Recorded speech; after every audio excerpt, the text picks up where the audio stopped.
আগামী 13ই June bar association নির্বাচন। এই নির্বাচনকে কেন্দ্র করে প্রচারে ঝড় তুলতে ব্যস্ত আইনজীবী উন্নয়ন মঞ্চ। আদালত চত্বরে জোর কদমে চলছে ভোট প্রচার। নির্বাচনকে সামনে রেখে আইনজীবীদের দাঁড়িয়ে দাঁড়িয়ে পৌঁছে সমর্থন আদায়ের চেষ্টা চালাচ্ছেন আইনজীবী উন্নয়ন মঞ্চের প্রার্থী ও সমর্থকেরা। প্রচার কর্মসূচিতে অংশ নিতেই উপস্থিত হন বিজেপি প্রদেশ সহ সভাপতি সুবল ভৌমিক। তিনি আইনজীবীদের সঙ্গে মত বিনিময় করে উন্নয়ন মঞ্চের প্রার্থীদের সমর্থনে ভোট দেওয়ার আহ্বান জানান।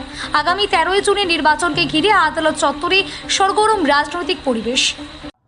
বারের অর্থ নয় ছয়, দুর্নীতি এবং কি ত্রিপুরা বারের যে প্রাচীন ঐতিহ্য সেটাকে আমরা ক্ষুণ্ণ করতে দেখেছি এবং এই বারে মার্ডার পর্যন্ত হয়েছে।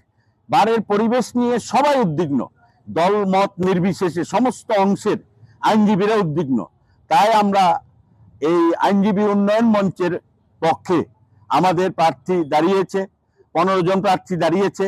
আমরা নিশ্চিত এবং এটা আমাদের প্রতিশ্রুতি, বারে সে প্রাচীন ঐতিহ্য বজায় রেখেই বারে শান্তি শৃঙ্খলা এবং আইনজীবীদের স্বার্থে এই বার আমাদের রাষ্ট্রবাদী মানসিকতা নিয়ে আমাদের রাজ্যের যে সরকার, আমাদের দেশের যে সরকার, দেখেছেন আমাদের প্রিয় প্রধানমন্ত্রী প্রায় এখন ভারতবর্ষে সমস্ত প্রধানমন্ত্রীদের রেকর্ড ভেঙে দিয়ে উনি দীর্ঘকালীন প্রধানমন্ত্রী আসনে অধিষ্ঠিত আছেন এবং যেভাবে রাজ্যের জন্য দুহাত ভরে সাহায্য করছেন। আমাদের এই ত্রিপুরা বারের অনেকগুলো সমস্যা আছে এবং অনেক বৈষম্য আছে।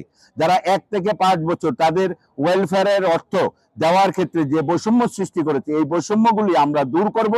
আমরা সামগ্রিকভাবে বারের উন্নয়নে এবং আইনজীবীদের উন্নয়নে, আইনজীবীদের বিপদে আইনজীবীদের পাশে থেকে এই বার কাজ করবে।